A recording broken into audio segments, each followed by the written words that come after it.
Oh, God. And here we go. Fuck.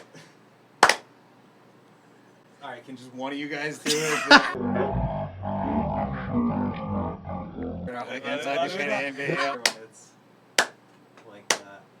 It was gonna be so fun if we got it just right, and then I bungled it terribly. Once we do this enough, I'm sure we'll like a band, like we'll even lock then. it. If you're not like right out, I know, like, it'd the be waves, useless. it's like, great. What's your last name? Did you want me to use last name, or you sure. rather a stage name? No, that's fine. I mean, Do you guys have stage names? we don't, not really. What's your last name? My last name's Gallucci. Cool. yeah. I'm just gonna call you Antillion Mike. I like it. We joke sometimes that I'm John Antillion. Yeah, but no, yeah, Mike is totally fine. Oh.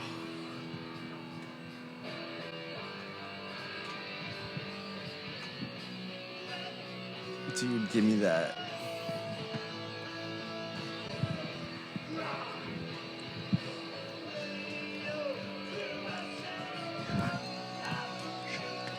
You just can't do it without a...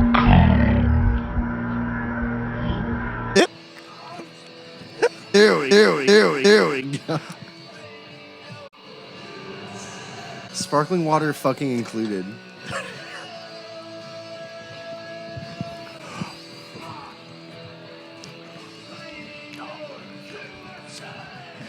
And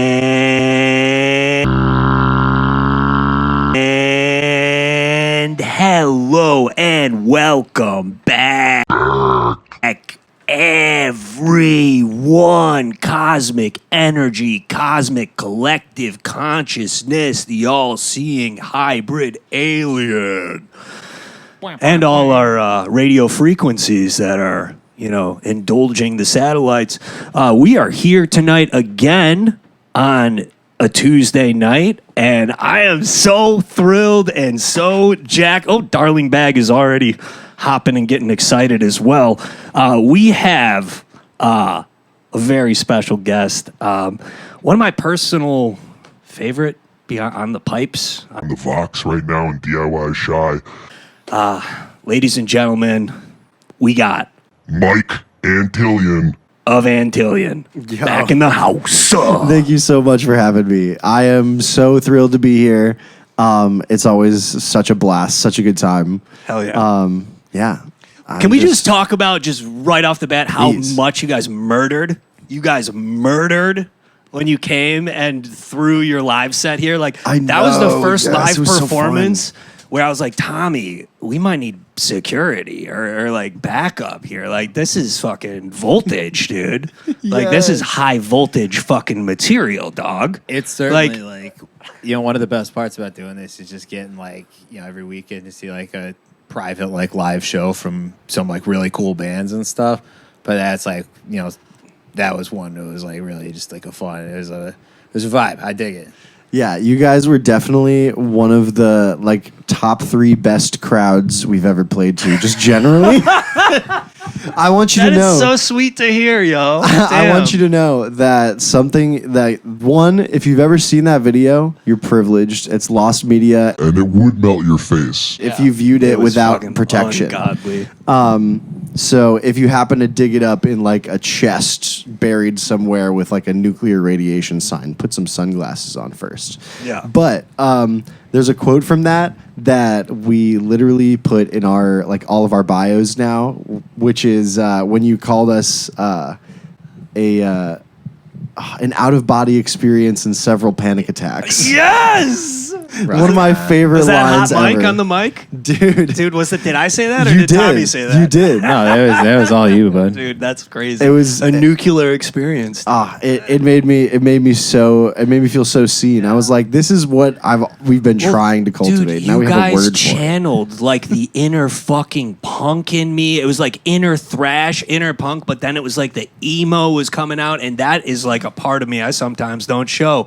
And shed a You tear. touched some crazy spots inside of me too.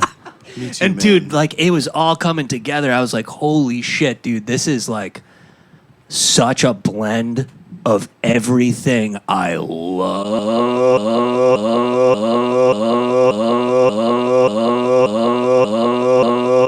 Yeah. And Yeah. it was real, dude. Like, Dude, and it's to catch people up, essentially that the performance that we did was just a live playthrough of our EP Aftertaste, which is the first release of music that we put out.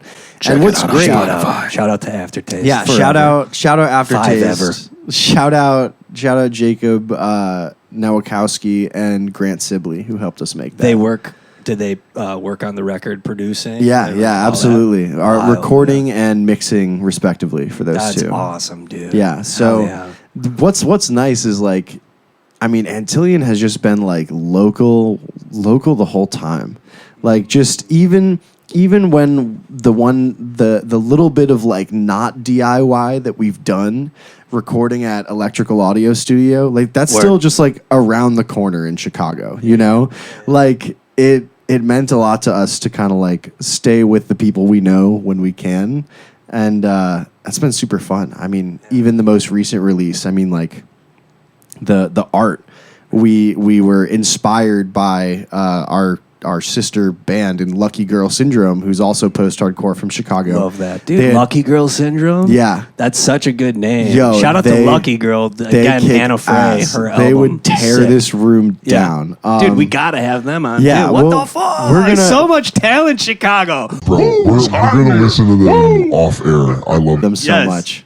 But yeah, so I mean, it's such a good time and it's such a blessing to be here. Yo, you guys were just next level, dude. Like the chemistry was so there, and I know like somewhere in the digital wherever realm, you know, let's just bringing it back a little bit, dude. Like want to get in like how did you guys unionize? Like how did you guys Antillion become Antillion? Right. So it started out.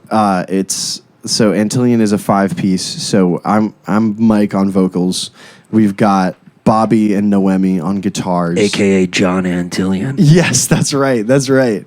And then we got Al on the bass and Robert on drums. And Robert, even though he's the youngest member, Robert and Bobby, Who's 21 now? yeah, yes, Robert and Bobby. Happy birthday, Bobby. Knew each other from school, or they realized that they went to the same school after they had met via like YikYak, I think it was. YikYak. Back in the days.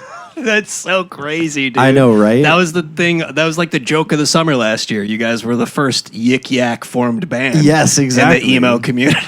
Exactly. we got a million Reddit bands, Craigslist Dude. bands, Facebook bands. It's so funny. YikYak, man. baby. That's so amazing, yo. So, where were you guys practicing at first when you first started out? Yeah, so we started out at UIC because Robert and Noemi were both UIC students. Robert's about to graduate. Noemi was graduating or about to graduate right when we had formed up. So we were practicing in some of their auditoriums, which was awesome. Let us get really loud from the start. And then once we kind of had the band formed up, which is once they had added myself and then finally Al on bass, we brought things to like, there's a lot of great local like hourly spots. Smash City, formerly Music Garage, Fort Knox, places like that. Just wherever we could get our hands on like a soundproofed space. But it was great. I mean, I know the band had existed kind of theoretically for a little while before with like Robert, Bobby, Noemi, and like a couple moving parts. But when it became Robert, Bobby, Noemi, and me is when things kind of really solidified. And that's when we were like, all right, it's time to perform. Let's get that missing piece finally filled. And Al has been doing such insane things to contribute on bass ever since he joined. So, yeah, it feels great. It feels really good. Amazing. Y'all are a real family, dude. And I can't wait to have y'all back eventually. Oh, yeah. One of the things I want to touch on that you did bring up last time, and I just think it was so golden when you said it. It really stuck with me still to this day. But you were really speaking about like when it is time to perform and like, when it's time to play a show, whether that's a DIY spot or a local hole in the wall or empty bottle or even something Lincoln Hall or something, bigger. Like, no matter what, dude, you're like, someone out there is here that needs to hear this. Or along the lines you said, I'm going to give my performance. I'm going to do the best that I fucking can.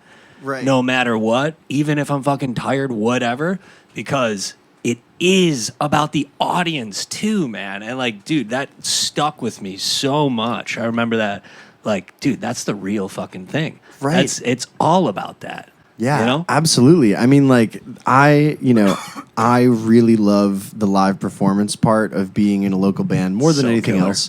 I mean, writing music, recording music is all awesome, but like, I love that on stage and just like in the environment of a local music show, DIY or at a bar or whatever, that everyone's the norms are all thrown off, Everything is so loud. Like, if you want to hear each other, you've got to yell. Everyone is like sweating. Everyone is dancing. You can be like dressed to the nines, or you could be like feeling like a total like crustacean, like benthic creature that just rose from the ocean, and like just like had to slink in and get like a $2 PBR. Doesn't matter. Like, and then you're all just commonly like united. And so what I love about playing shows is like I get to take all of like the, all the times throughout the day that I'm like, being a normal person is insane. I can't believe that we're all just being normal right now. I can't believe that I'm acting normal right now when everything is as crazy as it is. And when my like internal experience feels insane. And then you get into these places, and whether you're in the crowd or you're on stage, you just get to like actually authentically like feel those things and let those things out.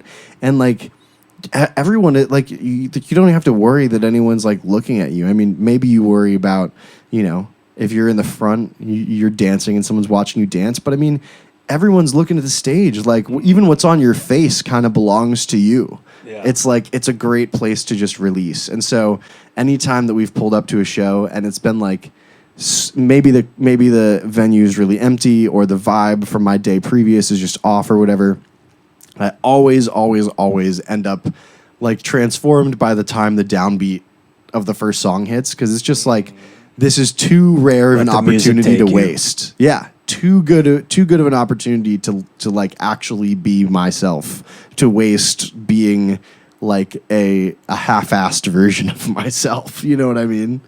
I fucking love that you said that, man. And it really stuck with me. Your shit's so, all y'all is like so fucking raw and just, oh.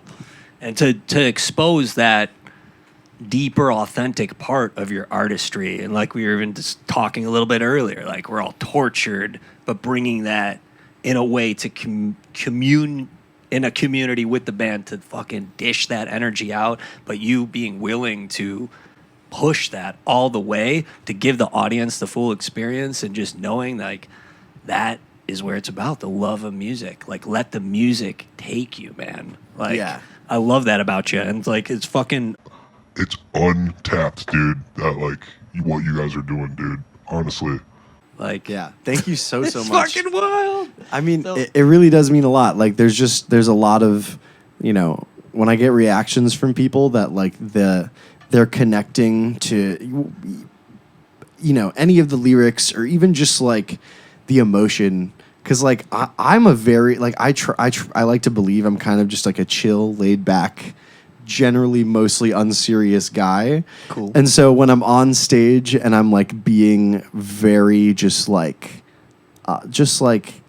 yeah, I don't know, just like frayed. That's at not the edge like of myself. your normal energy.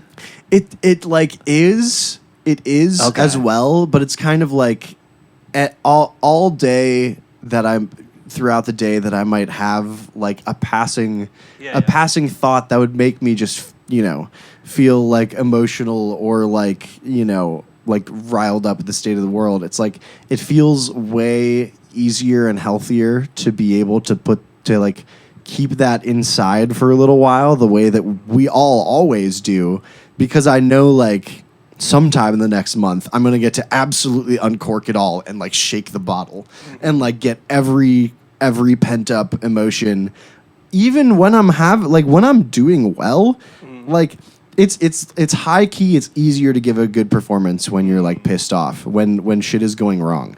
And live music is actually great at providing situations for things to go wrong. So I feel like there's almost an extra like litmus test of like when you see someone react to something going wrong on stage, like, you know, that tells a lot about them as a musician. Just because like for me, like I make angsty music, so I need to be fueled by that. And when I'm in a good mood, I'll sit there and I will like conjure and reflect and pull those memories back up that I had when I was writing the music. And I'm like, I need to put myself there again. Even if it's a thing I've healed from, you just like find the scar and you just start like tearing at it. You know? It's just like it is what the song is for, you know? For real, yo. It's necessary. Yes, for you, Antillion Mike. Yes. What were some of the first bands you were really fucking into? Like, what got you going, dude? Yeah. Oh man, this is like a lot of people, I'm sure, would feel the same way as I do, which is to say, at one point in my life, I was a very, very big 21 Pilots fan. Dude, word. Enormously. Okay. Yeah, no, they had some fucking good numbers. Right, for sure. right. I got introduced to them basically right when they were exploding because Vessel was an awesome album. They started dropping the singles to Blurry Face, and that's when I got introduced. So, like, I wasn't an old-timer fan. 2-man project, dude. Right. Wild. And that I think started something in me as well. A lot of my favorite bands happen to be Two people. Only takes two, dude. That's to what I'm operate saying. something for real, it only really takes two. Like, there's something magic about the but logistical at the same time, ease. yeah, exactly. So 21 Pilots was definitely one of those first bands for me. So like, you know, I loved Vessel. I went back and listened to Self-Titled, and I was like, damn, like, you know, it really taught me a lot about just like engaging with an album that was being very like open and honest and vulnerable with you. Like I was kind of just enchanted with how raw the 21 Pilots lyrically catalog was. So I followed them and loved them for a long time, and they, I think, got me sort of inspired, at least to the point where it's like, I don't know if any of the music that I write today is influenced by them, but they were the first time that I went to a concert and I was like, I have to do that. Like, I'm feeling so awesome and alive and incredible right now. That was your awakening, dude. And I was like, and the only people who could possibly feel more awesome and electric than I do right now are the guys on stage. Like, no brainer, obviously. And so that was really what I was, when I was like, oh my God, I have to figure out how to harness this and become a part of this. Yeah. And now you're blessed. Dude. Antillion is off to the Insanely races. blessed. Like, fucking amazing, dude. Are you guys practicing a lot right now? You guys got a lot cooking coming up? We're doing a little bit less rehearsing, but focusing more on writing. Okay. So there's nothing coming up in the immediate future now. We just dropped Crutches. It was our first single since the EP. It was like a you year have after. not heard yet, please. Link below. Dude, I'm Crutches excited. is insane, dude. One, I mean, it was great to hear you guys perform it, you know, when you were here, but then to hear the single and you could hear the production got a lot of love. You guys put your heart into it. And holy fuck, we're about to showcase the music video here on This Rock Radio episode, y'all. So very excited to get into that eventually. Yeah, that's going to be super fun. So we just put that out. We got the music video out. That's been an awesome process. And then right now, yeah, we're trying to write. We think we're going to keep things pretty much chill for now.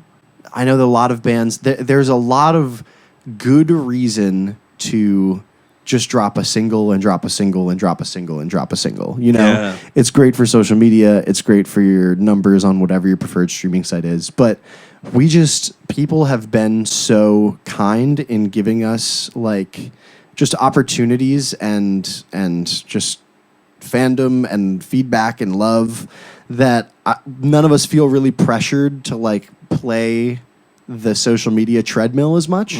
So I think our plan right now is to just sit on crutches as a newer song, but thankfully that lets us focus on writing, you know, a complete release. Because the Aftertaste EP is a great release of music, but it's not that cohesive. It blends a lot of our influences, but the songs are kind of disparate, and the music we're writing now going forward has a lot more fluctuation and variance and just dynamic range, even in a single song. But we want to write music that is thoughtfully laid out somehow, even though we're not ready to go in and write a full-length LP. Like, you know, we want to give something the attention to say, like, these songs, you know, belong together. Like, this song deserves, you know, an introduction track that sort of sets a scene for it, and being able to give, you know, this music sort of the attention it deserves, because we've loved everything so far, but it has been piecemeal, and we want to move to that next stage of like premeditated face melting instead of just here's what has come out so far. Yeah, that's awesome. A lot of you know, the songwriters that do tune in, check this out, and like all the Chicago bands, like how, for you guys, if you don't mind giving some insight, like how do you guys formulate together and create together? Like, what's your process? Yeah, it starts musically. It's very riff based and very rhythmic. Beasts, dude. I would say a lot of our ideas come from Bobby, our Shout ostensibly out to rhythm Bobby guitarist. again. You know, Bobby and Let me out. both doing more insane things than I could ever hope to do in both the rhythm and solo lead section. So it's hard to call either of them like a rhythm or lead guitarist. Yeah. But Bobby does a lot of the primary rhythm writing and like section writing, but he has this just awesome eclectic songwriter DNA that has been like fed to him by Robert over time. Like, Robert is a huge fan of like experimental prog music and, you know, this like very riffy, technical, mathy music and, you know, progressive hardcore and stuff like that. Nice. And so Bobby is just like a chat GPT of riffs. And so You heard it here first, Chicago. and so Bobby you know, Antillion. and doesn't harm the environment, you know, low carbon footprint, no emissions. But Robert just like was like feeding awesome, interesting, complex music to Bobby. And, you know, Bobby was coming up with these fantastic riffs that didn't just have a lot of interest going on melodically, where it was like we know that there has to be a lot of motion or some like thoughtful chord writing here, because there's like such interesting passing tones that are like building a path for themselves in the riffs.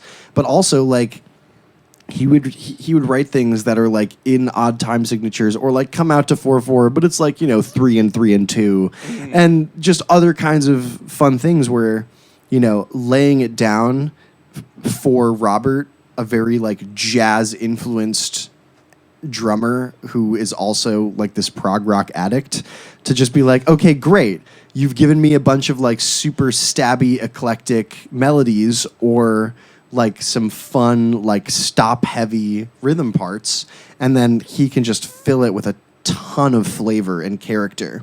And so Bobby and Robert really do drive things with just like, let's have like a hero riff and like a fun contrasting part that, you know, where we get to do, you know, your favorite single coil, like Strat and Telly, like giddy up, funky strumming parts. Very, very Hail the Sun, very Dance Gavin Dance. Like, there's a lot of bands that we like that we take a lot of inspiration from, but I think that the way we deliver it is just it's in this like middle fusion point with just like good old rock and roll that I really think is thanks to Al, our bassist, for keeping us grounded in like, this needs to groove, or like, hey, how about we go to straight eighths here for a moment, Thank you, Al. So really, we kind of start with the spaghetti and build the foundation under it. As much as you would imagine that it might be like, all right, let's go chord progression and then let's build up whatever. A lot of the songs start with the noodling, just because we have fed Bobby GPT something that is super fun and arpeggiated. Yes. And he was like, hey guys, I wrote Beethoven's Eighth, Damn. Listen to this. Ungodly. We're blessed. You guys are so blessed in powers. The powers that be. It is a little disorienting at times as well. Like, I want to, I should just, I guess, the rumor's already out there. But not only did you guys, throw such an amazing set, but you put on such a fierce performance. Rumor is it that you made rock radio go goth. Yes, that is true. Rumor is that Big if true. Goth show was all Dude, I Antillion love to be that. blamed. Listen, that Goth would at core. make me so happy, because I have simply just been trying to get more goth my whole adult life. We did the goth, and I don't think we ever came back from it. It was like that toothpaste doesn't go back in the tube. We're still lingering, Right? You So, just like, can't break out. Please, Antillion has to come on eventually for some time, because every October we're going to keep it that we're going to do the goth show. Me and Tommy decided, you know what? I don't we're think doing there's the any goth going show back again. now. Like, Yeah, this October, but Oh yeah, we'll we'll be back. I think when it's Makeup and time all, for to give production like a and little, all, man. dude, a little preview of the new EP. I'm ready. Like, a couple of the songs are written. I'll show you guys some of the juice Off off air. wax. Cool. But dude, Awesome. I'm so excited. Well, Can't I wait. think, brother, this is a great time for us to break away, and it's true. We are going to witness and showcase, really, the freshly dropped the Primo music video for Crutches. So we will break away right now, rock out, but we absolutely will be back for a roundup, y'all. Until then, please check out the links below for Antillion if you haven't, and As always, peace, love, and rock and roll, always.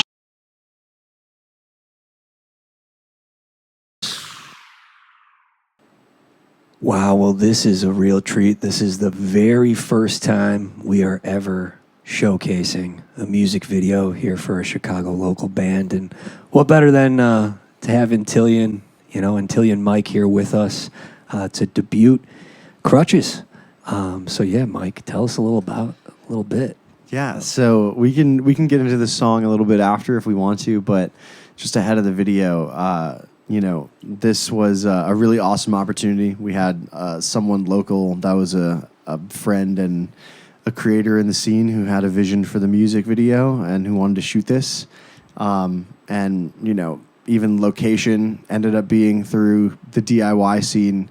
So this one is very much kind of a culmination of the local sort of grassroots upbringing of Antillion, and Crutches is very much a step up from that first EP we released. So it felt right to do it up big, and so this is just the right song to kind of drop just on its own. I would love for it to be part of the upcoming EP one day, but the guys were like, hey, let's just put this one out, let it stand on its own, and, give it the full deluxe treatment.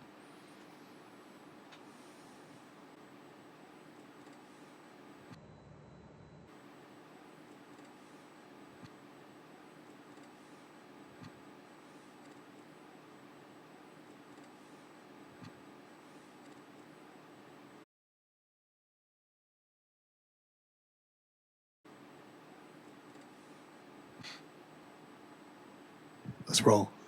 Say what? Oh. Uno, dos, tres.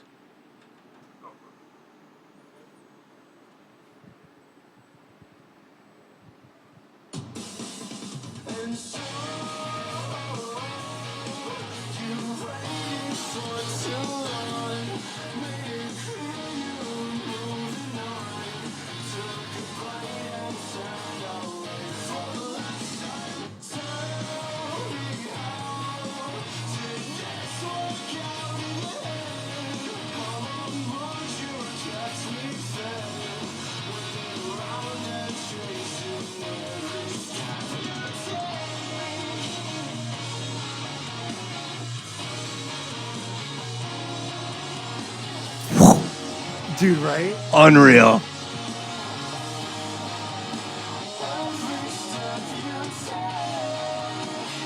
You gotta keep an eye on Noemi on the left because she just jump kicks all the time. It's so sick. Insane.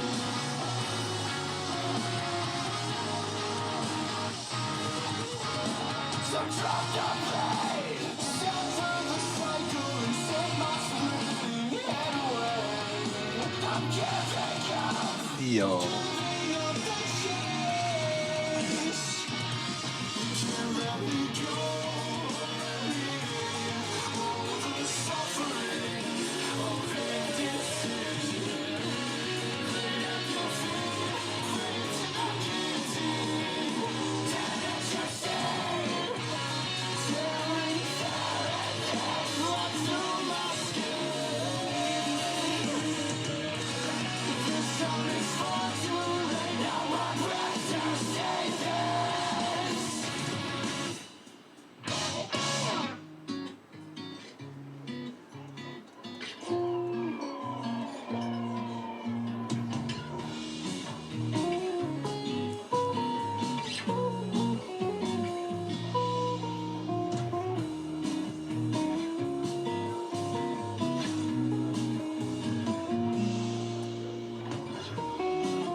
Yeah. Yes. Yo. Yes. Okay, dude. Like, I didn't even want to talk too much while it was Just in case it starts going making noise. because one, cinematography, dude, those pixel cells of choice, insane, dude. And we'll get into with the music video, how you directed that. That was so visually pleasing. But the fucking music, dude, like I can't talk over it. It's like, and I was Dude, just thank in you so trance, much. dude, the whole time. Insane. Yo, I really That is appreciate wild. Thank you so much, man. For real. Yeah. Yeah, that is. It's. I mean, we're so proud of it. This was like the first song that we wrote that the EP era was very much people had sort of mostly baked song ideas that we kind of finished together as a group, and everyone added their parts to. But Crutches was the first song that was like a really truly like organic mix from everyone from the start. Like I came up with like the very first chord progression, just a little quick block of it, and then everyone just like we like built it like truly everyone was in the kitchen the whole time while it was cooking. And I think that's why it was so magical, and like it gave us a new standard to aim for, because we were like, this is instantly better than everything else. Like, it's so obvious. It was truly cooked to the next level. That's like Dude, a whole thank new you. plane for you. You know, like the frequency on that is beaming. Dude, thank you so much. And like that checkered, shout out to Lou. I love you, Lou. That checkered over there that, we use for tape, to patch things up as one does. Shout out to duct tape. What inspired the checkered floor, dude? Because like that brings me right to Forest Temple in Ocarina of Time, where like you're in the Forest Temple, the checkered board is dropping. But anyway, what inspired, and Twin Peaks, of course. But something that's actually awesome is that the location we shot at for the indoor scenes was at the old performance space of My Place, Ohio. Shout out, mass love, dude. Right. Mad love. That venue ended up growing the most out of its basement, but it started in the garage before we realized how hot that would be. Was that your guys' first show? It was, yeah. So sick. The first real Antillion show was in that garage before they moved things out of the garage. So it was so fitting that we got to shoot in it again for a performance video. But what's so nice and awesome is like a lot of the background stuff in there and including just like the floor itself is just part of that garage. It's just a hangout spot. Like there's like their half of the garage has no car in it. It just has like coffee tables and extra couches and lamps and vibes. Vibes. It's so That's awesome, dude. And like some like discounted vibes from like the showgoers of It looks like that was a yesteryear. sought out place. Like it looks like you went to a location for that. That's awesome. That's the pad, Right. With the grass and like you guys are right there, like kind of like maybe outside a forest or a forest preserve of some sort. Right. It's really cool. Like what inspired like the intro kind of being out there and nowhere. Yeah. The someone who the person in the band who actually had like the vision first of sort of having like an outdoor like foresty performance shot to bring things together was Robert, our drummer, and he found the place. It's like a trout pond, like that's Shout near to the trout pound. right Shout to the trout pound. Shout to the trout pound. Shout to the trout pound. That's like near his place. We actually, I think we disturbed a couple people fishing, but they came over to like tell us off for Robert playing his drums. They were as muted as can be, but he's going hard. They were coming over to tell us off, and I think they saw how like serious the production was, and they were like, oh, maybe we just won't, and they just like left. But hey, we shot it really quickly there. But so Robert had the idea. He knew he wanted to do like kind of a woodsy shot, and I was like, well, this is pretty fitting because one of the motifs of the song is this idea of like a chase. Like you have been chasing something or being chased by something, and you are giving up or giving into it. I love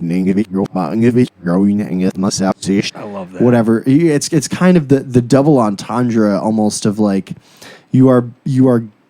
It's never really made explicit if you're the chaser or the chasee musically, because it kind of represents both. It's like surrendering to something as much as it is like giving up on something that was compelling you.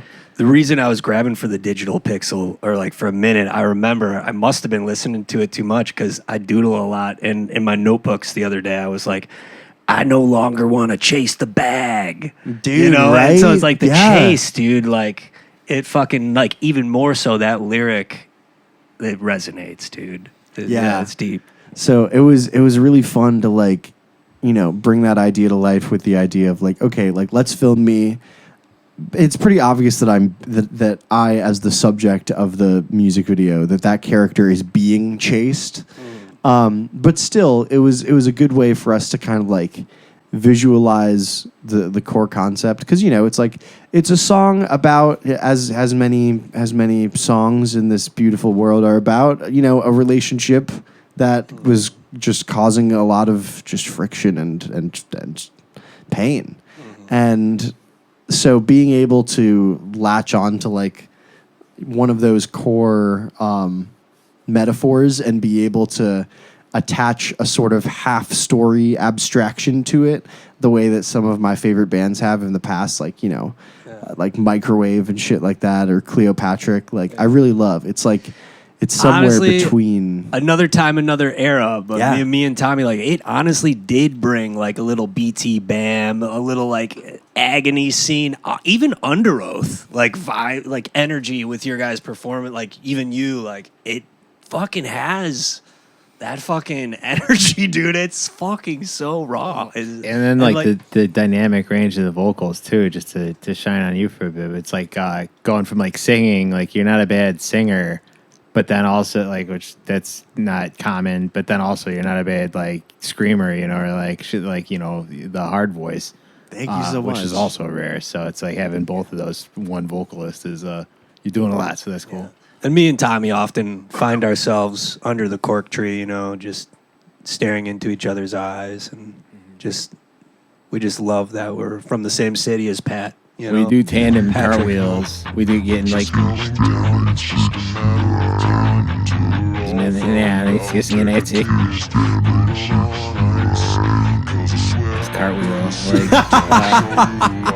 Yo, that's the way the old philosophers would have wanted it. That's how you know you're real friends. Like, yeah. Have you guys heard? We're have not you guys heard Greek. of Neither of us the- are Greek, but we cosplay. That's what I'm saying. Have you guys heard of like the 8-limbed like homunculus, or the 8-limbed giants? This theory that every person is like, you and your other half is like, we were all these like 8-limbed giant pinwheels of flesh that got cleaved in half. And now we're like 4 limbs apiece. And when you fit together, when you're... It kind of feels like that. Expressing the mysteries of life and reproduction. The spider. That you're the like... 8-legged spider, You are once again becoming that giant. It's... I forget if it's like Aristotle or Plato or something. It's in the... it's gone. Well, what's awesome about that is Necronomicon. that within the spider, and whether, regardless, roots, plants, like so many different growing organisms that can branch out in that visceral way, those 8 legs are like those 8 segments you're thinking about. I think it's super interesting that it's 8, and then so much, even biblically, going back to like ancient texts, like it's always 7 sevens and several, like 7 layers, a lot of 7s, Right. But what I like about the 8, that concept of 8, is that like on 8, if you flip it, it's infinity, right? So it's like there's 7 layers you can see, and like the chakras, 7 chakras of your being, but then the one you can't see, 8 infinity. Dude, but yes. I believe that concept. Like I feel like we are a and our energy is not just the body. Like there's way more going on to our components. Oh, dude, Like, totally. I mean, even just since I've become a musician, I really feel like there's something about like the creative act that does make you feel a little bit insane and like mystical and awesome. Because it's like you have to get used to this, like channeling other people, like empathically, or other situations empathically, but you also have to like be able to channel like your past self and experiences, even like put yourself in a space that you're not in anymore. And you know, songwriting, you just get to explore so much about yourself at different stages in your life and at different stages of your mental state. And also to begin exploring other people's like situations or perspectives or mental states that you haven't even necessarily been in, but just start to like process some of the things that you've synthesized in your life. And I mean, like, my music is like, none of it is really fantastical. Like, there's a little bit of it that's more allegorical than not, but it's pretty much just like, you know, me dealing with how I feel about my life. But I do envy that a lot. The melodies and the words after the music's already written, or is it kind of? I would say for the most part. Okay, yeah. Yeah, for the most part, yes. It's a lot of like kind of like Tommy's favorite, Maynard. I was gonna say there's a lot of fuck you, Maynard. There's a lot of shots fired again, dude. Is that shots fired, anger, dude? I don't think If he's that's shots listening. fired. If he's listening, If he's tuning listening, into I'm every gonna episode kick his since he's teeth dropped in. as you his should name. be. Hear that, Maynard. Not to get too Tool, but yeah. No. He named his band Tool. He knew what he was. He was telling everybody. I fucking love that. But yeah, so bringing it back, basically the band does just create things mostly instrumentally to start off, and then I'll kind of just sort of like catch a vibe and find out how I can spin this into you know, one of the ways I've been, or one of the feelings that I've felt in my own life for interpreting.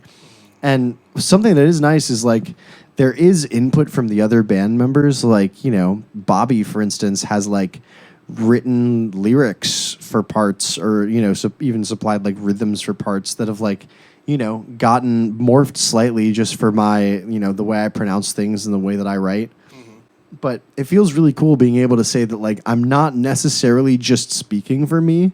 I'm kind of speaking for us. And nothing makes me feel better. Like, I love when people outside the band connect with our music, obviously. Whenever anyone can tell All me... 8 parts. Right. Whenever anyone can tell me any of our lyrics back to me, I'm like... And they're like, whoa, this is a cool lyric. I'm like, dude, you listened to the words? That's awesome. That means the world to me. Yeah. But, like, nothing matters as much as, like, my bandmates being, like, telling me that. Where it's like, you know, Bobby will be like, you know, you like... laid this out in a like the way that I, you know, always would have or wish I could have. And so it's like when I'm singing this backing part, it feels authentic and real because like I'm singing it for me. Like I'm singing your words, but like I'm singing it for me because, you know, we're just like in alignment that way. Or hearing from Noemi that like, you know, some of the songs of the EP, it's like, yeah, like listening back to them, it's like some of those like really hit, or I really identify with those, or that helped with like the situation I was in, or I felt that. I'm like, that matters more than anything. Well, that's a piece, yo. That is a magical piece, and it took alignment in all 8 parts to come together and configure that, man. Speaking of cinematography and the like, whose vision was that? Who wrote out the script? Yeah, absolutely. So we had a friend, Abel Juarez, who we knew through Noemi's. He's just been around the scene a lot. Like, he just shows up to shows. It's not the first time. I think he had done maybe some photos for us once upon a time at one of our gigs. Or if not, then we just like ran into him at gigs for other people that we liked that he was filming at. But he's just a very like outgoing, generous, kind guy.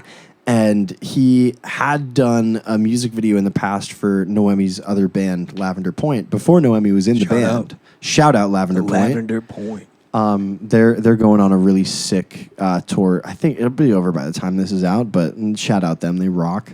And so Noemi knew that his quality was great though. And so when he like reached out to us and he was like, hey, like, you know, we've crossed paths enough times. I would love to work with you guys on some kind of shoot. And we said like, hey, we have this song that we want to release soon that we want to do up really big. Like, take a listen. Here's kind of what the song is about. but like let us know what your vibe is and your vision is.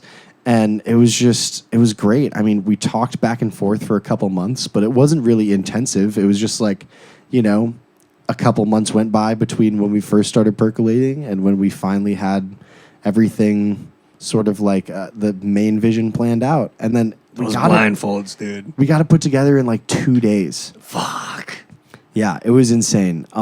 So I can't praise Abel enough. It's so awesome. No, that we that's a got to vision, work with Abel. him. For real. Yeah. It's really cool, man. He It reminded did me a an little incredible job. eyes wide shut, you know, like even, you know, the blind, you know, the symbolism between the blindfold, the whole thing, man. It's cool. It's really put together. Right. Really cohesive, beautiful way. I think he did a really fantastic job helping us. Like, we wanted to strike a balance between, like, we knew we wanted, like, performance, like our musical performance, to be part of the video because, like, you know, the way we perform live, I think, is important to the way that the music gets transmitted and comes across. Theatrical. Like, yeah, even when you're listening to the track itself, the emotion we're putting in physically, I feel like is a pretty core part of the music. And so, you know, we knew that we wanted to have performance be part of it, but being able to just introduce like some narrative, some storytelling, some scene setting in an abstract way without having to make anything like ham-fisted or make anyone watch a skit or a sketch. You know, there's nothing wrong with that, but it's like, you know, that's not the point. The point is just to kind of like, you know, add a layer of something to the music. And Abel just did such a fantastic job of that. And I mean, the amount of motion alone in the shots, I mean, he was as sweaty after every shot as I was. Like, you know, you see me like headbanging and dancing, but what you don't see from him is he's like covering like 15 yards, like going back and forth with like the gimbal or like the easy cam or easy rig to like stabilize everything. Yeah. A lot of movement, dude. So much. He worked hard. It was so sick. Like the pacing of it just fucking rocks, dude. Yeah, we were super blessed to work with him, for real. Hell yeah. I also have to shout out super quick Ivan Cruz, also a great local photographer, videographer. He was like the house videographer basically for My Place Ohio when they were running shows. Anything you see on their page is probably him. And yo, what happened with the All-American Rejects there? Right? Like, what? Yo, that's something else. Shout out Abel Juarez. I'm still swinging from the telephone talking to Tommy, considering might be time to leave soon. Whoa. Seriously? Dude, no. SI is real, and shout out to mental health is real, and respect that. You know, if anyone is going through it, just reach out. Right, for real. Community, you know? And, but yeah, I mean. But yeah, that fucking was how? Like the emo godfathers of early 2000 AOL somehow end up at My Place Ohio. It was just insane, dude. I mean, so many. The beautiful thing about DIY is that it wasn't even like a Hail Mary pass in the Instagram DMs. It was like somebody knew somebody who knew somebody who knew somebody who had an idea to do something cool. And that is how DIY happens. Yeah. Someone has an idea to do something cool that is outside the bounds or the barriers to entry that sounds a little fucked up. That but normally enough restrict people from doing cool ass things. And, you know, the Rejects needed, you know, they were like, we want to do backyard shows, house shows, like the good old days, basically. And so many of the stops on that house show tour, by the way, got moved to like parks, bowling alleys, campuses. Damn. We were not the only, but one, I say we, because I got to help out My Place Ohio just as like security and managing the enormous line of people there that day. But, you know, we were one of the only like house shows. And, you know, I'm sure every single one got shut down by cops, you know. Shut down, quote unquote. They finished. Party poopers, dude. Tommy, what's up with that? What's up with the cops shutting down the DIY houses, man? I don't know. All cops are brave. Assigned cop at birth? Maybe. I don't know. My favorite cop is Officer Nicholas Tartaglione. Shout out. Which one is that? Is that the one from Dare? It's In the Dare that's the one program? that strangled Jeffrey Epstein. Oh, My man, Yeah. Shout out. Mr. Dorner's Real. up there. Oh that's yeah, real Chris talk, Dorner. dude. Real talk. That's a rough one too. One of my boys had just a Chris Dorner T-shirt. That's just the basically the gist of it. It's Where's the list? the Epstein list. It's in The Vatican? yeah. It's Area 51. Area 52. Area 51 is a false flag. They like throw that up there to throw you off. You're right. So while they're all storming like Area 51, doing like the Naruto run across the fence, like up in Montana, there's like Area 52 where they're keeping the aliens. Right. Area There 51 probably is just is a a bunch shit of ton of aliens in junk Glacier and- National Park, By the Glacier- park, Hungry Horse definitely. Dam, most definitely. Yeah, right dude. up there by Glacier. Yeah. I mean, I saw stuff in the sky there that I can't describe, but you know, I I saw- don't like getting too into it on the show because it's like, what? You didn't see a UFO? But I mean, dude, how do you expand lights? How do you explain lights that just like expand outward and go back? I saw in, some like, stuff in Polebridge, but that wasn't strange lights. Those were strange whites. Yo, Shout out to Polebridge. we could write like a whole second theme song for just like when we get on the aliens each week and just like all of a sudden you're watching the podcast within the podcast. Ooh, I mean, that's what That's people true, wanna see. dude. Are you guys tracking on this potentially hostile object coming into our solar system, coming within 2 astronomical units of Earth? oh no! Potentially, it's a interstellar. How did they rig this into the simulation? Intergalactic. It's not from disk the Milky drive. Way galaxy. It's like something coming from like outside of it and intercepting into like our soul, like Oumuamua, if you remember. Must have cost so much to program that hologram. right? Like it's Do you think- probably like trillions of dollars to format that. I hope it's full of rare earth metals. Like, so and that it's we all can 0, mine 0, it 1, for- 0, 1, Well, no, 0, they wouldn't 0, be- 1, They 0, wouldn't 1. be rare Can you- earth metals. They'd be like rare alien metals. When are they going to throw a little 2 in there, you know? 0, 0, the binary 1, folks? 1, 0, 1, 0, Yeah. 1, 0, 1, 0, 2. Explosion. Dude, before you said that too, you were on some really, really incendiary racist stuff. I don't know if you've read Mein Kampf, but like you were getting the intro to it like verbatim in binary code. Yeah, the binary translating audience is gonna blow us up when they let people know what you just said. That's crazy. To be fair, much of our audience is non-binary, so I think we're good. Dude, what are the zeros and Shout out ones? to our NBs. We Like- love you. How does the internet work? I'm sure Mike Antillion can explain this. Yeah, we taught the rocks to think. Now we don't have to think anymore. Pretty simple. So yeah, Electrify it goes all the the way rocks, down to the geology. They start thinking. Yeah. We taught the rocks Dude. how to think. Now they all pray for death.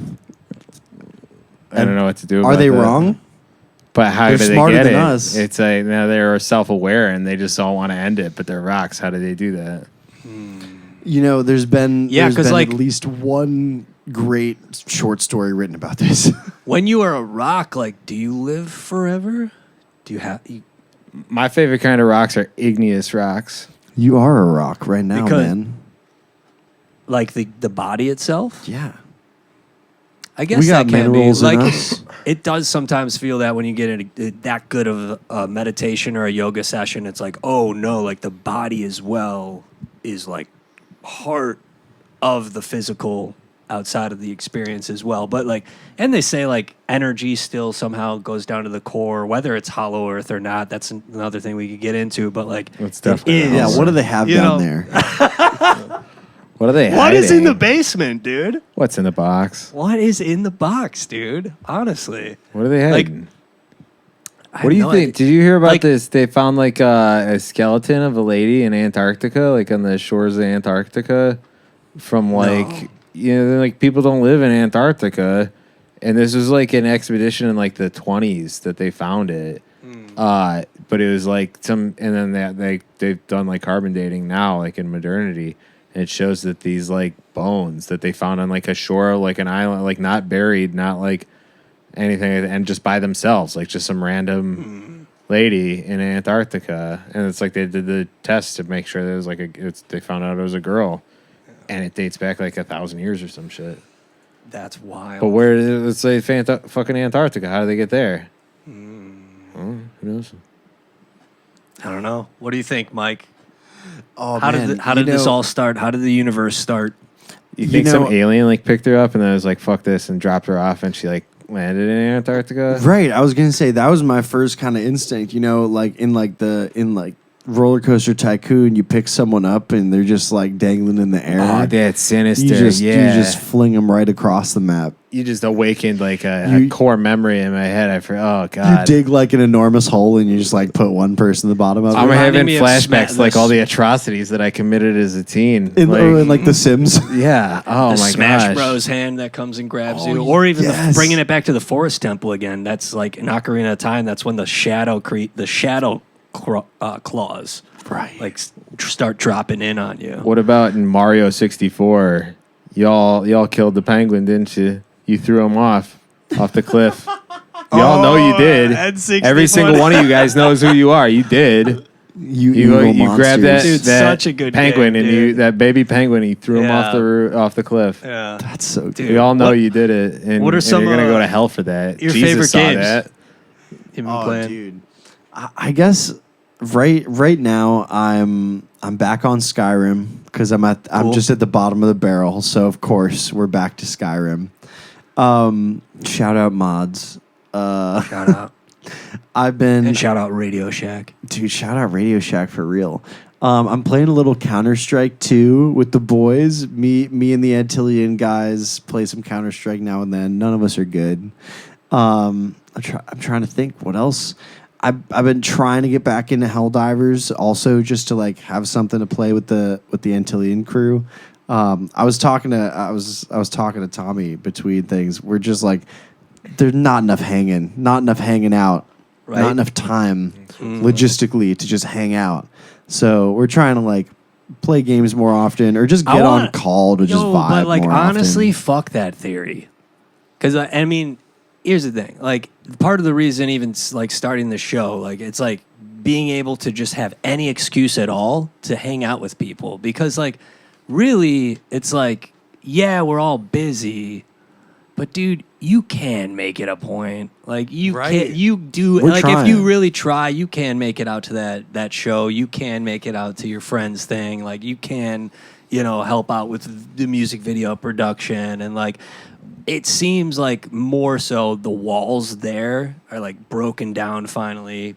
There's way more collaborative effort in Chicago than there ever has been, like in that front. Well, not ever, but like there's a really good base right now, dude. Yeah. And like, so fucking you guys whipping up that. Woo!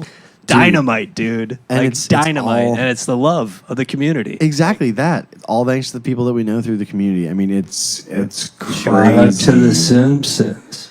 Yeah, it's awesome how strong the DIY. Shout out to Mike's shirt. I had to bring it in somehow, dude. This is the very first time I wore this shirt. Hard. I actually thrifted it, and I thrifted this, and I told Tommy. I called him. I was like, Tommy, when Antillion comes back, I got the shirt. The simulation is full on. He's been doing it. Let's go. So I had to simp out for Antillion. That's fantastic. Oh my God, that's good. So yeah, what are you guys' next shows, man? What are you guys playing next? We're playing Tivoli Bowl out in the suburbs August 29th. It's going to be a really good time. We got a touring band coming from out of town, so we're going to try and give them a delicious Chicago welcome, show them what we do here. And then September 6th is going to be a long-awaited show. We're going to get to play with Split Jaw. Very, very, very good new hardcore-leaning metalcore band. There's a lot of metalcore out there these days. This is not like Tommy's favorite, baby metal. Right. This Shout is out to not, Baby Metal. Like I love all music, but this is not Sleep Token. You know, How this do you is feel about like three creepy Asian girls just dancing around and like singing? they do kick ass. They are crazy. I like Baby Metal. But know yeah, what to make Chicago's own Splitjaw. They're new. They're coming out swinging. They're getting a lot of love. And a couple of really close friends are in that band, like Scumdrop, who's also in 10 Month Summer, Maud, who just does shit all over the city. She's awesome. So finally getting to play with Splitjaw is going to be so sick. And I mean, another couple. I mean, other great bands on both of those bills. I could just name everyone because no one What deserves venue to be again left is that? off. The Splitjaw show, I do believe, is going to be a Fallen Log Ripper. You heard it here first. Shout out to the Fallen Log. Yes, I absolutely. still have not yet been. Dude, it's great. At one point, the Rock Radio apartment show was gonna, we were trying to do it at Fallen Log. It ended up being at the Bottle. Shout out to the Empty Bottle. I mean, Heart forever will be on the stage of the Empty Bottle of that place. But, yeah, dude, that's... Yeah, Fallen definitely Log go check out. They're great. I mean, they are a very just important venue for the scene right now because they're one of the only all ages venues that you can play any kind of music, almost any size band. They'll just, they'll find the right night of the week to book you, They're they are fantastic. I really appreciate them. So if we were going to do a little bop in Tommy's backyard in Arlington Heights, what DIY bands would you recommend? We got 4 on the bill. It's going to be an epic night. Tommy's got the ghost peppers out. He's been growing all these hot peppers all year long. Oh, He's that's got the sick. salsa dished out. He's got loads of joints. Shout out to Alex, homie. I'm sure you'll be there. But anyhow, 4 top DIY right now bands at Got Top you. Fest, Metal Fest, Metal Marine, Tiny Band, Tiny Fest. I got you. A couple bands that, there are so many fantastic good bands in Chicago, but a couple bands that specifically will, show up on a $100 PA in an enormous grass field or a dingy, wet, dank basement where you're going to bang your head on the pipes. Suburban home. Literally, home. If you're going to be at a real small local DIY spot, the Flip Lighters and the 1-800s are both some great kind of skate punk, just high energy, rockin' grungy That's gnar. young punk that will just rip your face off. It's so good. It's so classic. And you also got to throw some Lucky Girl Syndrome in there. They are a fantastic post-hardcore band. They're kind of our siblings in the scene. They're super talented, and Shout out. they just show out in a house show. I mean, a lot of bands like us that kind of have a lot of layered parts going on. Bands can lean on backing tracks, or bands might need really well-tailored sound, but Lucky Girl Syndrome just shows up and tears it down wherever they are. It's fantastic. And then, the last DIY band that I got to shout out every single time I can, 100% of the time, is 10 Month Summer, because Boom. they've showed me everything about being just a steward of DIY. One night only at Arlington Heights. Dude, book it. That's I'm huge. there. I'm there. I got to redo my basement first, but that's where we could be going down. And also be advised, a lot of the stuff that he said was bullshit, and I cannot live up to. Especially the ghost peppers. That was 2 years ago. I grew a whole bunch of really, really hot peppies. Dude, and here I was ready. I was ready to send it all. I'll give some from the store, but You got to put it out won't be into the ether homegrown. somehow, so it will happen. No, Tommy did. He grew all these hot peppers, dude. And he called me up. This is one of the first times we were chopping it up. And we were yo, let's film a podcast. Year I had been And- home. Yeah, you were just there, and you're like, Harvey. dude, come! I got all these peppers from Lowe's. We've been growing them. We're gonna film it. I got the I got the milk, I got the ice cream. Yes, he like dude. had everything ready to go. I didn't And then I wanna bite get the crazy first with it. pepper, and he goes, "Okay, let's talk about Dragon Ball Z." And I was like, "Oh fuck, this is gonna get so hot. It was This is gonna get so spicy, inflammatory. dude. It was fucking slamming saying, both dude." both in the deep dives into Dragon Ball Z lore, but then also inflammatory and in our gastrointestinal system. I believe it. The hottest one was I had grown a Carolina Reaper plant, and so it had like a shit ton of these fucking peppers that were like too hot to eat. Brutal. We each ate one, and it was like that one more so than any of the others was just like horrible. Like some of we had habaneros, we had ghost peppers. There was like it was like 10 different peppers, and like some of them were really really hot, and that was like 1 through 9 was like inside like the atmosphere, and then that fucking Reaper pepper was on like Pluto. Dude, they're insane. It's like Well, like then a after- sliver of one will mess you up. Just touching it, and then like touching your face or your dick. Like I took, whenever I was handling them, dude. Gloves. I went to the bathroom and I like didn't realize it's like, oh, I got some of this on my hand, and now I just touched my private parts, and now it's like so my dick is like literally on fire for the next like hour. Like, Right, it's messed up. yeah, like I'm taking a shower, that doesn't work. It's like it's literally when I was in the Marine Corps, like when you're in boot camp and then like other random times, they send you to the gas chamber where it's like you practice like using your gas mask and you practice like what would happen in like a gas attack and like all that. And they just use tear gas, which is just like these pellets of capsaicin, which is like harvested from these peppers. And so that's all it is. It's just like the poison that they use for like tear gas and pepper spray. That's like where they harvest it from. And then this is just like straight from the source. You could feel it like in your throat and in your mouth, like while you're eating it burning. But then like throughout the whole next day, like you could like mark out your whole like GI tract. Dude, where I it's bet. like right now it hurts here. It's like, well, right now it's here and it's here. It's like as it goes down and then eventually goes out your rear end. And it's like at each spot that it goes to is like as horrible as it was Dude, yeah. when it started. Yes, it's been 2 years and we're not doing that this year. Yeah, I feel But like soon. every time Soon I eat enough. hot food, Next year I'll get a good start on the garden. every time I eat hot food, I feel like I tell myself it's just because I have to train up for that Hot Ones interview one day, just in case. Dude, absolutely. Sean Evans, he keeps 100%. asking us, and we're just like, dude, Yeah, you guys are too busy. Dude, our Yeah. schedule, Got bigger man, shit to like, do. We and really do. I mean, got our dude, own we have thing so going on. much. There's so much going on in Chicago, and we're busy, John Evans dude. We're is booked. a Chicago boy too. Oh, He well is. Shout out then, to him. well, Yo, shout out! My sister sold him weed once. oh, shout out, Not sister. like under the table, just like at a dispensary.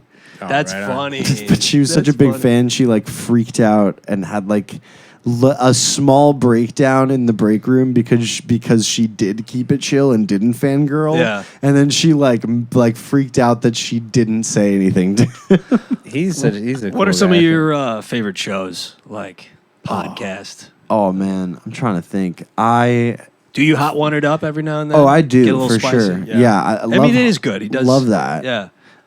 Every now and then I'm kind of a sports boy, so I'll keep up with my extremely Basketball?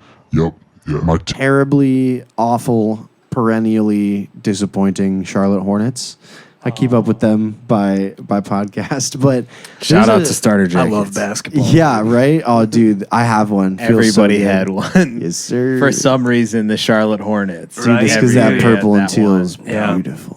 That jacket too. That was like a classic. Though you know the one I'm talking about, like the Oh, yeah. '90s. Everybody with does. Dude, that We all jacket had was that mean, jacket. right? And we're from Chicago. Like, what's going on, yo? It's for some reason But the Hornets, man. They Shout out must have had a to contract Rock with, Radio like, Studio Star. North, dude. When I was rocking out with Kirk earlier this morning at Studio North, he's got this old pigskin, man, like this basketball from like what looks like probably Tartarian age. Yeah. Like it's probably maybe the Emperor of Atlantis at one point hit a swish.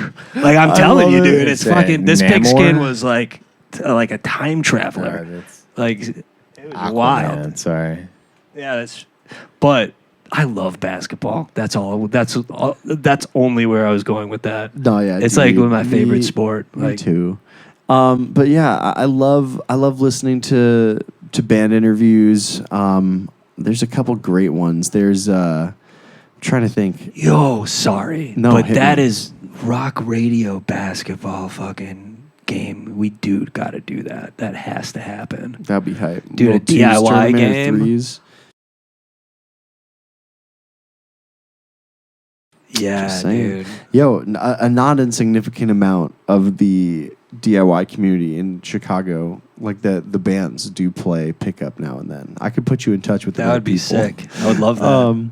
I'm trying to think, but I was just on the show Album Rebrews.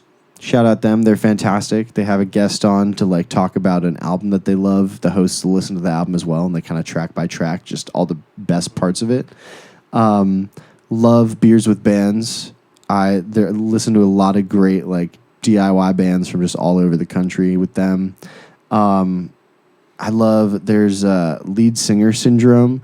I forget what band this guy's the lead singer of, which is a shame because it's a large band, but he hosts a bunch of other lead singers on his pod, so they'll talk about just like, lyric writing process. Oh, dude, there's That's another awesome, one. dude. Hell yeah. I got to check these out. I'm 2 Week sleeping. Notice. Yeah, the first couple were like local ones.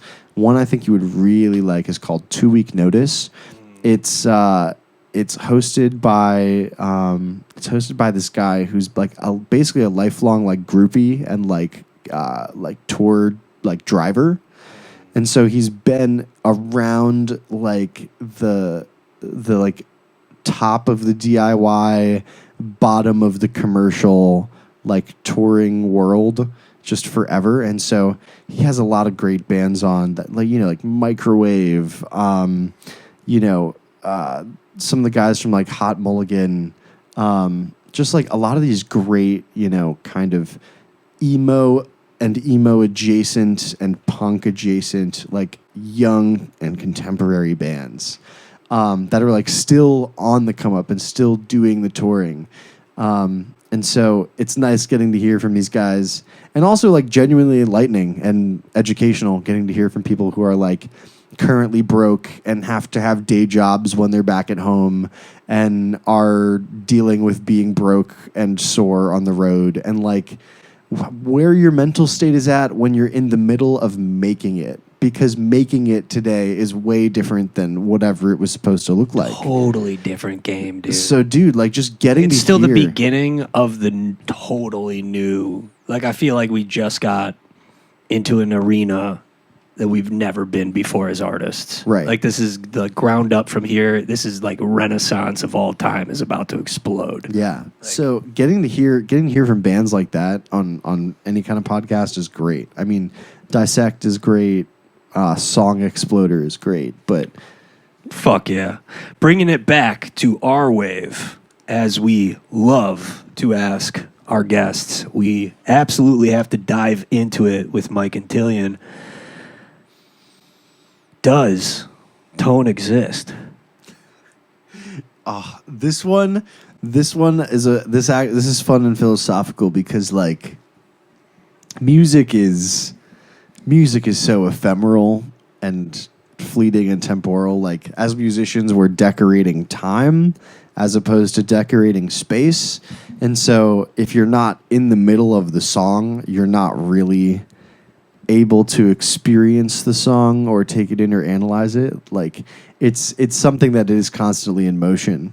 And so in a way, like, tone is kind of real, performance to performance, but I think tone might also be inconsequential in a lot of ways, because really the songwriting you're doing in my mind is like, you could play several different arrangements, renditions, instrumentations of, a Radiohead song of like Body Snatchers, but it's going to be Body Snatchers, whether you're playing it on an acoustic guitar or an electric guitar, or you've got the full band in the studio making the recording. So I think there is, it's a super important piece, but it is low-key Fake. So Oh, I'm gonna put my hat in he's on saying- possibly he's an saying- unpopular calling side. it, dude. Tone's not real. Oh, Tone does not exist. That might be one of the more enlightened takes that we've had. That was on really it. good. That was solid, and you brought up some really good points there.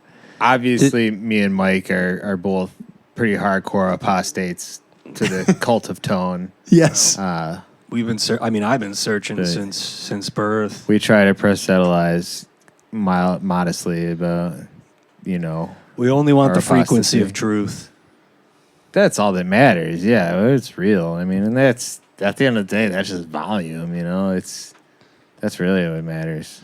That's what I'm Well, saying. that's the thing. Is the tone knob? Is it just a It is just a volume I think knob. it's just like what? Just make another volume knob. Like, get rid of the tone knob. Put fucking 7 more on the back. I built my newest Telecaster. I built. It's got 3 knobs on it. Not one of them is a tone knob. Yes. That's the Antillion, right? Yeah, it's three pickups, and just each one has their own volume knob. It's Tommy's awesome. Antillion axe, the metal marine That shredded goes up hard. on Red, the- white, and blue. For France. Shout out to but Brigitte. of course. Shout out to Brigitte. Yes. I think she's a gal. Yeah. I am not positive though. I wouldn't. I mean, like, I wouldn't bet on it. If I had to say, it's like you had like a gun to my head and it was like, is that gun loaded? And I'd be like, you could be as like confident that that gun is unloaded as you are confident that Brigitte Macron was born a female. I don't know if I would not feel comfortable with that. I don't know. But I think she's a girl. I mean, It's too What's that's the too truth? crazy. yeah. Well, Candace Owens is like hardcore. Like, she's like putting it all on the line. Like, she's getting sued for it and stuff, and like staking her career on it. Which I don't know if that's much of a career, but I mean, she seems pretty convinced about it. And then I'm not a biologist. I can't tell what these things are or how these things work. But it's just wild that if like she is, that she would like hide it and be like the first lady of like a country that's got nukes. Like, I don't know. What's not up for debate though is that she was a fucking pedo. She was Macron's drama teacher when he was 14, and he was her daughter's friend in high school, and she like groomed him, and then now is married to him and has been married, and now she's like 74,000 years old, and he's the king of France. Too much of that. Teachers, I have only a little bit of insight into this because I was a high school math teacher for like 4.5 months in a time of financial need for myself and personnel need for this high school. I understand being a teacher is an ontologically sexy job. You put on your button up every day. You are an authority figure. Get on Tinder. Don't look at the kids, man. Cut that shit out, man. That's so fucked up. Stop that. Cut that out. Too many stories where the teacher waits for the kid to graduate. It doesn't matter. It doesn't matter. The babysitter was changing your diaper. It doesn't matter. Like we gotta stop this. Yeah. Did you hear about the most recent one that like you remember Lil Tay, the rapper? She was like the only reason this was like 10 years ago. Okay. And the only reason like she was relevant was that she was like an 8-year-old rapper, like this little 8-year-old Asian girl who was like singing this like hardcore gangster rap, and people were just like, who's teaching her this? Like, how's this? Like, how's she doing this? Or this is just like whatever. But she's like a baby. She's like 8 years old, and this is like whatever. So fast forward 10 years, she just turned 18 like last week, and she started an OnlyFans. So it's like literally the only thing that's like relevant about this girl, her whole life, is that she's like a child. She's just like a very young, or even her little name, like Lil Tay. And now she's like on only, and within like 6 hours, she's making millions of dollars after launching her fucking OnlyFans. Like, it's fucking bonkers. It's the decline of civilization. If you're sitting there, like wringing your Just like hands, waiting for the like, clock. Like that's what I'm saying. If you're sitting there like wringing your hands, like when were you born, girl? Like you've lost the plot. Again, Now, if it's like cut that Malia shit out. Obama, I get that, but otherwise, no way. We got to stop. I've heard this is, obviously we're just having a good time, but I've heard like a funny like formula that's like a good quick check is like, all right, take the older person, divide the age in half, add 7. That's as like young as you can what go. it's been Before for generations. And after that, you really got to investigate, man. Since the time of the Bible, that's what the rule was, and that's why Right. they wrote it in the scripture. Is that actually Everything in the after that is scripture? yeah, and everything since then is blasphemy. split in If you- half If you're and add going younger 7? than that, if you're Again, doing this 7. Leonardo DiCaprio thing, Yeah. you better be loaded and like Yeah. beloved. Otherwise, you're just a creep. Yeah, I'm pretty Yeah. sure it's in the Hitchhiker's Guide to the Galaxy, the Torah. That one holds the actual answer. The Hitchhiker's Guide, right? Like that's got the official color number. 12. Not only does it have, the store frequency key to the upside down, but also the obsolete 8 tunnels that lead to past and present and multiple dimensional layers within the Like those Guru. ones in Brooklyn. tunnels? Yeah, the Like- tunnels. Fucking Tartaria tunnels? I don't want to Fucking- wait in traffic either. If I got to get to church, I don't want to wait. I would be down with the tunnel. Right? Yeah. I mean, Can you blame them? the mud flood, man. These cathedrals were absolutely here for a way longer than we're being told. I mean, I don't know if you've watched any of the My Lunch Break stuff, but I Me unfortunately, too, yeah, evidently. it's wild. It's rough. It's, Dude, I don't know, man. Like, even some of the buildings in Chicago, like when you go down, like they look so much older. yeah. And like, Pre and what started the Great fire? Chicago again? fire. Yeah, is, what started the fire? The big cow. Lady's cow? Yeah. Harry Carey?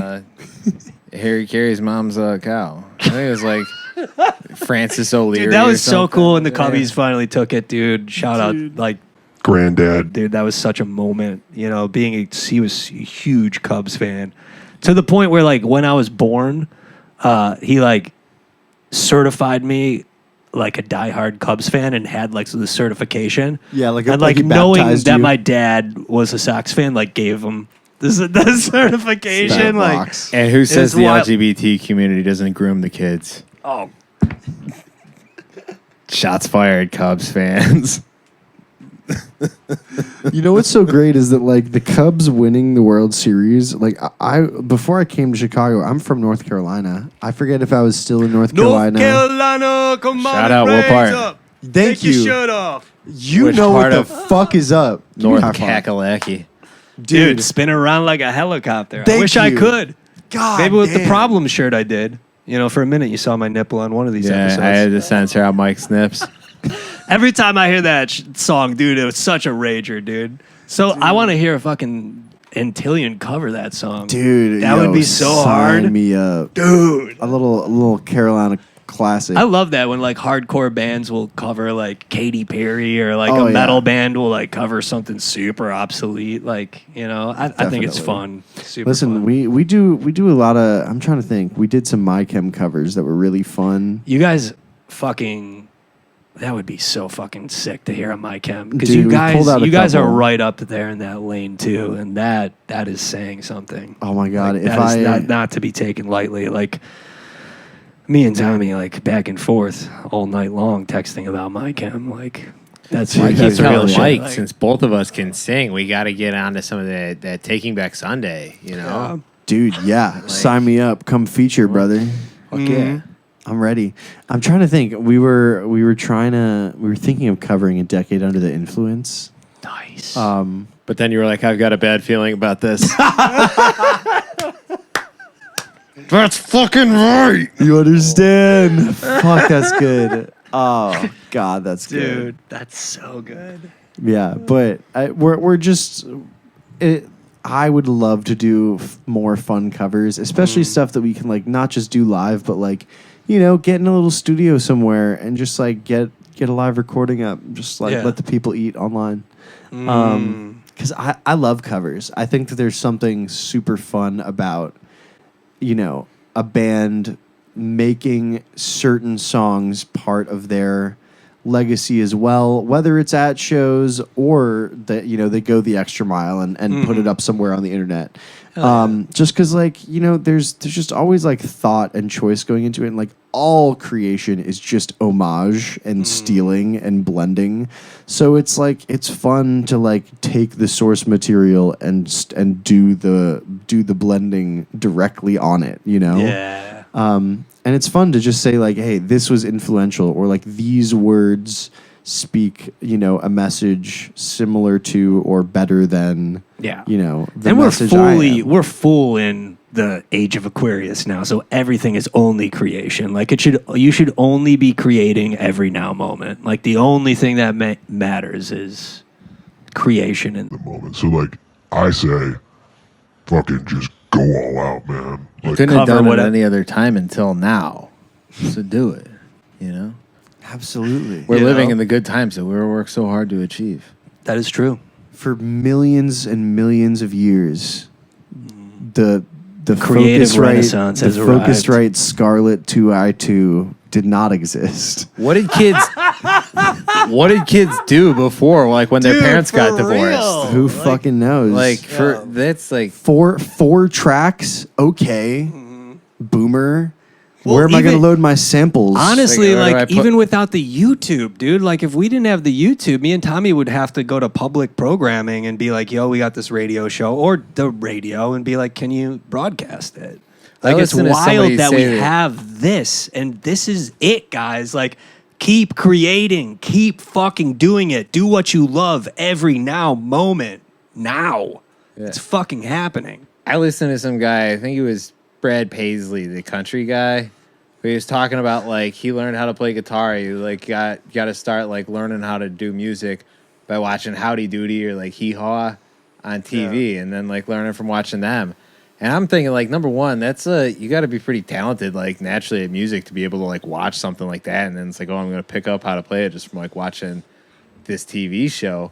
But then he's like saying like, I don't know how kids nowadays would like, since those shows don't exist anymore. So it's like, I don't know how kids learn now. And I'm like, are you fucking serious? Like, there's so many other ways, like so many ways now, and there's only getting more of them that like we just didn't have growing up, like when we were first learning how to play. And then now, like my nephew's talking about like picking up the guitar, and Hell yeah. I'm just thinking about it. It's like, man, like you get like I guess kids could still take like guitar lessons and stuff too, but then like there's so many other ways that you could learn like and just get all the information that you need to be like, you know, a guitar player. Start a band with your friends. I mean, Shout really, out, quoted by Darling. to get that good enough to Start be in a a band band, with your like good friends. enough to start a band with your buds. Like, I mean, what is that, a month of playing you got to do? If that, man. If it's in the heart, probably. If you the and if moment you that if you're day. confident, like if you have good ears and you could tell if something sounds bad and you're confident, like you could pick up an instrument you don't play and perform with it. You know? Oh yeah, like some of the bands that have been most inspirational to me are not ones that were technically skilled, that didn't play their songs super clean or super, you know, there was nothing complicated or complex happening there. And you know, some of my favorite bands, you know, and like even going beyond just the DIY, like giving it your energy and your all to a room of people there with you, but like even some of my favorite bands on record, it's like it's almost comical how fucking simple every riff is and the drum beats are. You know, it's like, and yeah, there's fills, or like, you know, he might have a fucking pedal you don't have that makes his shit wobble or makes his fuzz sound cooler than your fuzz. But like, man, you can just, it's just not hard. It's just not hard. I'm not a very talented instrumentalist or musician. Thank God my bandmates are. But like, it wouldn't have stopped me anyways, because, you know, the shit that I was writing before I found this band was just, you know, a couple notes, and I promise if you play it and you repeat it 4 times, your ear's going to be like, you know what, that kind of does make sense. And then just like find people you fuck with and have a good time. It's just so important. And I mean, like, you guys know what's going on with like, you know, AI and shit. I mean, there's like an AI band that has like 200,000 monthly listeners or whatever. So stupid, dude. We don't want to hear AI versions of the Fuel Singers singing, you know, Right. Limp Bizkit, or Shout you out know, to Brett Scallions. you know, 311, you know, singing, you know, Tiny Tim. Yeah, this is unnecessary. You know, but to and be fair, especially I really don't like. Sorry, but I use a shit ton of AI for like the stuff on we do on Instagram, and like basically our entire Instagram presence, if it's not just like a clip from the show, is AI. Yeah. it's like We don't put enough pictures of ourselves up. Like, true. But the vocals, dude, like taking the Prince of Darkness's vocals and then having AI run a version of what they think they think Ozzy would have simulated, like not I sent close. him a reel Not of even like a close. Creed song, Like- but then AI redid it to do like so. It was, that "Hold Me Now, I'm 6 feet from the edge," and like that on But then it was like 8 different vocalists, where it was going through like Scott Stapp, but then like James Hetfield, like Axl Rose, then Kurt Surge Cobain. was on there. And then there's like Ozzy was on there, but even though he just passed, and there's like a few other ones that were dead. But then there was like Hetfield and Veteran. Oh, then there's Chris Cornell was one of them on there, and Kurt Cobain, and I sent it to it, and it's just like AI. They're like going like line for line, but just switching from vocalist to vocalist. Right. I sent it to him, and it really bothered him because he's like, "Wait, holy shit!" Like, who was it? Who'd you think? Surge. Yeah, he thought Surge from Like, System of a no Down was one of way. them, and he's like, "Wait, Surge died?" It's like, no, he didn't die. Like, but neither did like half of these guys. Like, It's hard keeping track. it really It is, bothered dude, him, but though. it's Because he weird. was. I mean, Yeah. it's the AI. I mean, Ozzy really got to me, so I was like, dude, another like what? Yeah, I was like, I mean- that was crazy. But anyhow, to have an AI simulated like in the Nirvana stuff, I mean, being such a big fan, I mean, that's just to me like fuck. It's like you're taking just like look up like Nirvana AI, whatever, blah blah blah, and it's just. It's wild, dude. I don't know. Right. It gives me the heebie-jeebies. It really does. Because, like, I do very much feel the digital realm is a separation from what we truly are in our essence. Like, yes, it's a part of the whole, but at least for me, like, when the AOL came up and the internet started, like, I really feel like it split my being or my awareness. It did something where it, like, alternated the scales, the playing field of the universe. And sometimes it's like, dude, it's really in the roots. It's really in like showing up and actually going to shows and in person doing it. Like this digital bullshit is like it is always best as just a gateway to get you back into the real world. As soon as it's keeping you away from the real world is like the pitfall. But it's like don't get on Twitter to doom scroll. Like, get on Twitter to like find out who the 20 follower local band in your area is, so you can go get sweat on and like bruised and and just stay up too late and like drink a shitty beer because all they have is shitty beer there. Like, it's just so much better for you than exactly like consuming anything without a human touch. Just like art is so great because even though all of us are fucking just like getting no payout or compensation or no material reward for the effort put in, like it's almost better that way because everything has been capitalized upon or like made where it's like, well, if you're going to do it, you should do it well enough to get paid at it or awarded or recognized. And like music is awesome because that's just like nobody even believes that anymore. It's almost freeing. It's like kind of like, it's a little pessimistic and a little nihilistic to be like trying hard to be the best musician in the world doesn't even matter because that's not going to make a living out of music for you. But all the better, because you should do it because you like sweating in a basement with 20 people. Like you're going to do that for so long. If you're not there to sweat in the basement, like you're just kind of setting yourself up to be really disappointed by whatever you end up at, Couldn't have said it better. Dude, that's beautiful. Yeah, Beautiful Get out angle to your on that. local shows. For real, man. Such a pleasure to have you on, Mike. And this episode, this is going to be super cool. We're actually going to have Michael play just one number, very rare, but he's going to do us out with a little acoustic. So stay tuned to that for that, y'all. But do want to ask one last question, before we do break into that. Please. Before you pop off and I just can't email you, get a hold of you, any of that, because shit's popping for Antillion. Yes. While I got you here, for any young artists out there, creators out there, or people that want to create but haven't yet, what advice would you throw their way? Oof. I would say you have to finish things that you don't like.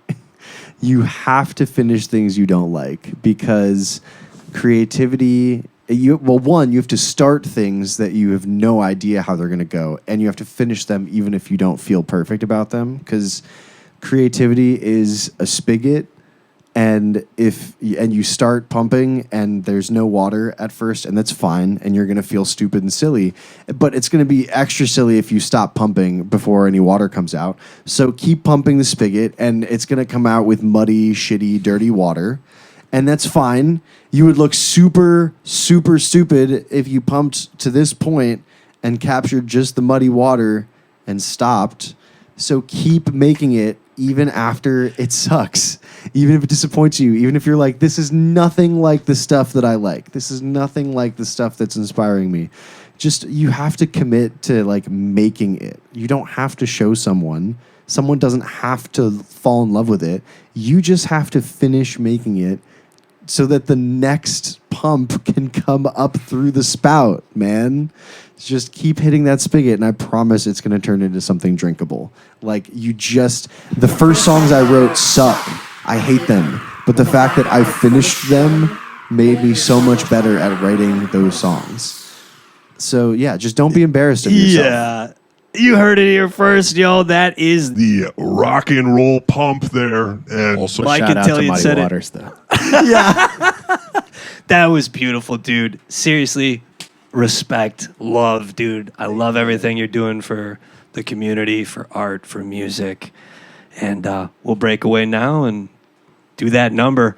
Stay tuned, y'all. But thank you for tuning in. Tell your mom, tell your dad, tell your local alien. peace, love, rock and roll, Chicago, forever and always. Signing off. Hell yeah, dude.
Got my big boy job now, working 45 a week, but I'm not living when I clock out.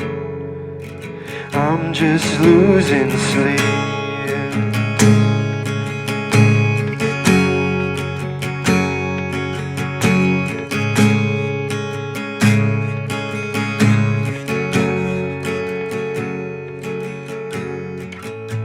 My boy will say that he's in town. We should go out out and raise some hell. But man, I really can't talk now. You take care of yourself. You take care of yourself. You see, it all fell into place, but I've been feeling wasted for a moment there, so close that I could taste it. You see, it all fell into place, but I've been feeling wasted for a moment there. I really thought that we would make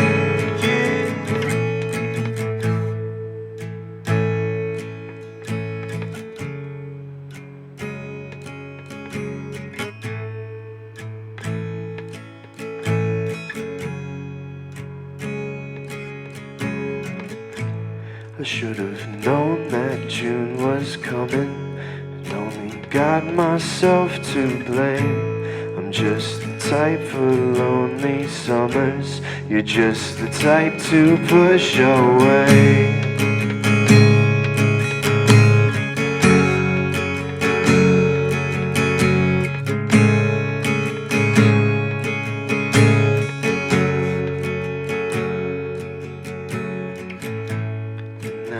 Every time I see you, I swear I'm trying not to stare, 'cause you're so close that I could touch you, but I know you're not really there. I know you're not really there. You see, it all fell into place, but I've been feeling wasted for a moment there, so close that I could taste it. You see, it all fell into place, but I've been feeling wasted for a moment there. I really thought that we would make it.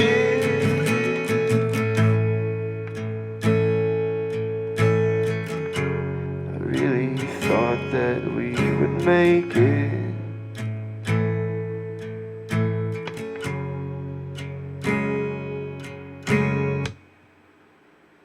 Fuck, dude! Woo! We got there. Shit, dude, chills, bro. We did it. Fuck, man, goosebumps. Thank you Yes. guys. Thank you That's guys for it. real. That's it. For sure. I feel great. Killing the video. Yeah.